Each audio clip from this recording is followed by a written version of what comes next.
وہ اپنے گھر کے بھول جاتے ہیں کہ شاید پوچھنے والا کوئی نہیں، شاید میزان نہیں لگے گا۔ ایران کے بادشاہ نے اپنے بیٹے کو پڑھانے کے لیے ایک استاد صاحب کا بندوبست کیا۔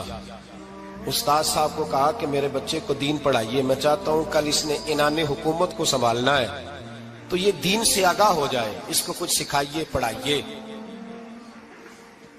بہت نیک بزرگ بڑے درویش عالم پڑھانے لگے، اسباق مکمل ہو گئے، دین کے اسباق قرآن مجید پڑھایا، احادیث طیبہ کا درس دیا، اصول فقہ سے روشناس کرایا۔ جب بچے نے مکمل تعلیم حاصل کر لی اور آمین ہو گئی، دستار ہو گئی، فارغ ہو گئے، تو پھر ایک دن استاد صاحب نے کہا بیٹے کل تم نے ضرور آنا ہے، کچھ بات کرنی ہے۔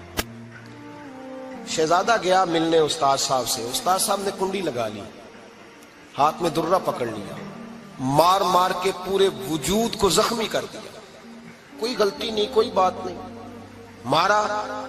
اب بچہ آیا آ کے بادشاہ سلامت سے کہا کہ ابا جی سمجھ نہیں آئی، بڑا مارا ہے استاد۔ تو سیانے تھے نا بادشاہ، یہاں تو قاری صاحب روز کٹہرے میں کھڑے ہوتے ہیں، مولوی صاحب آپ نے میرے بچے کو کیوں مارا ہے؟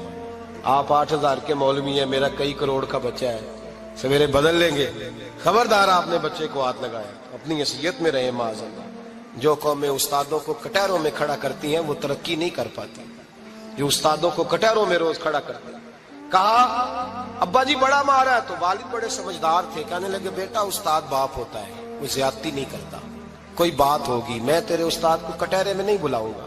اماں سے بات کی، اماں کہنے لگی بیٹا میں تیرے باپ سے کیسے بات کروں، ڈرا تھا۔ وقت گزر گیا، 22 سال بیت گئے،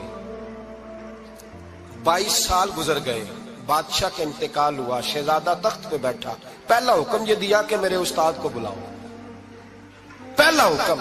استاد جی بوڑھے ہو گئے تھے، چھڑی کے اوپر ٹیک لگا کے آئے اور بھویں سفید ہو کے جھک گئی